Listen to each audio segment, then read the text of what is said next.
Matagal mo na bang gustong mag-ipon, ngunit hindi ka pa rin nakakapagsimula at hanggang ngayon ay wala ka pa ring ipon sa kadahilanang palaging ubos ang iyong kita sa mga maraming bayarin at gastusin at minsan nagkakautang ka pa. At kahit lumaki na ang iyong income ay wala ka ring naipon. Kung sa tingin mo ikaw itong tinutukoy ko, nire-rekomenda kong panoorin at tapusin ang videong ito at baka sakali makatulong sa iyo upang ikaw ay makapagsimula ng mag-ipon. Ang pag-uusapan natin ngayon ay ang mga tatlong tips kung paano makapag-umpisa at mabilis makapag-ipon. Pero bago tayo magsimula, huwag mong kalimutan na pindutin ang subscribe button at pati na rin ang notification bell para ma-update at ma-shoutout na din kita sa susunod nating video. Kaya tara ka, mindset! Umpisahan na natin. Tip number 1. Mag-set ng goal na ikaw ay mag-iipon. At ang goal na ito ang magbibigay sa iyo ng direksyon upang matupad mo na ang iyong pangarap na makapag-ipon. Pero paano nga ba mag-set ng magandang goal? Bago ko sabihin sa iyo ka-mindset, kumuha ka muna ng papel at ballpen para masulat mo at masundan mo ang tip natin. Ka-mindset, narinig mo na ba ang SMART? Ang SMART ay isang acronym ng mga salitang specific, measurable, attainable, relevant, at time-bounded.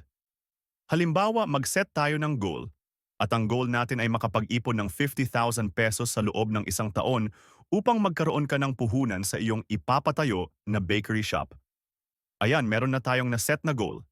Sige nga, suriin natin kung smart nga ba talaga ang na-set natin na goal.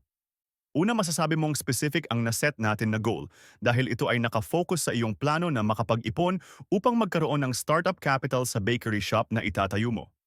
Pangalawa, measurable din ito dahil meron kang target kung gaano kalaki ang iyong iipunin.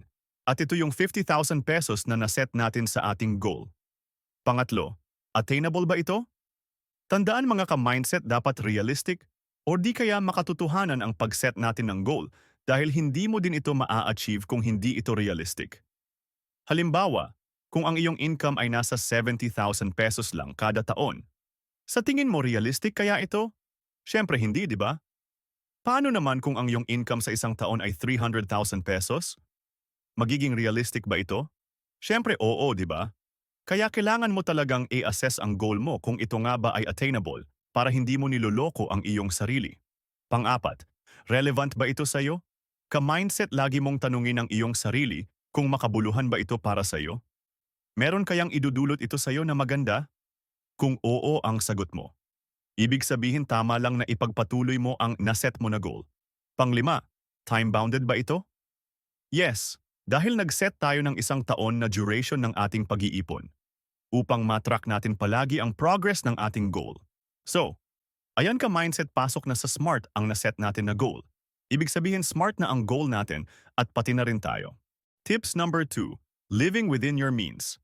Sa wikang Tagalog, mamuhay ayon sa iyong makakaya. Hindi lingid sa ating kaalaman na marami sa ating mga kababayan ang guilty at hindi nakakasunod nito. Napansin niyo ba na kahit gaano kalaki ang iyong income at kahit tumaas na ang sahod mo wala ka pa ring ipon? Dahil nga lumaki rin ang iyong expenses at sabay ding tumataas ang iyong lifestyle o di kaya yung tinatawag nilang lifestyle inflation. Pero dahil sa tip natin na ito, lahat ng yan ay kayang-kaya mo nang iwasan. Ngunit ano nga ba ang ibig sabihin ng living within your means? Ang ibig sabihin ng living within your means ay kapag ang iyong expenses ay mas mababa o katumbas ng iyong kita at meron ka pang natitirang ipon.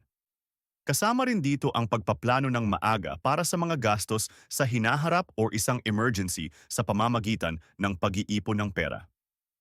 Pero, paano nga ba natin ito magagawa? Tandaan ka mindset, sundin mo lang ito. Spend less than you make at dapat alam mo kung magkano ang kita at ginagasto mo. Huwag kang mag-astang mapera at mayaman. At huwag na huwag mong ikukumpara ang iyong sarili sa iba, lalong-lalo na doon sa mga mas nakakaangat sa iyo sa buhay. Kapag magawa mo ito ka-mindset, malaki ang chance na makakaipon ka. Tip number 3. Gamitin mo ang formula na income minus savings equal to expenses. Yes, tama. Ang narinig mo ka-mindset, lagi mong unahin magtabi ng ipon bago ka gumastos. Iwanan mo na ang nakaugalian mong, saka ka magtatabi ng iyong ipon kung mayroon pang matitira sa iyong income.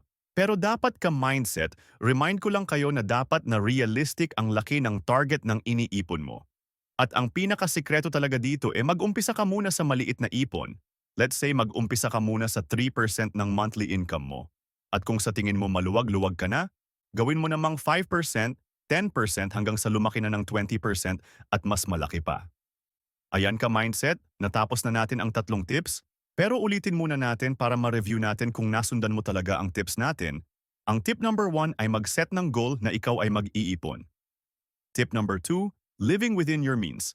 At tip number 3, gamitin mo ang formula na income minus savings equal to expenses.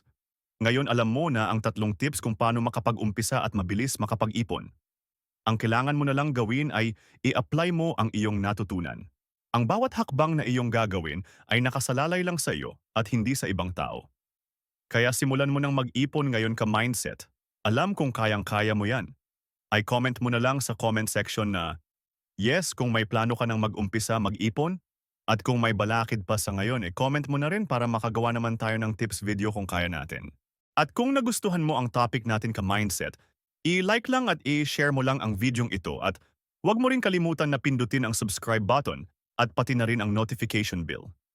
Maraming salamat sa panunood ka mindset at sana makapag-umpisa ka ng mag-ipon.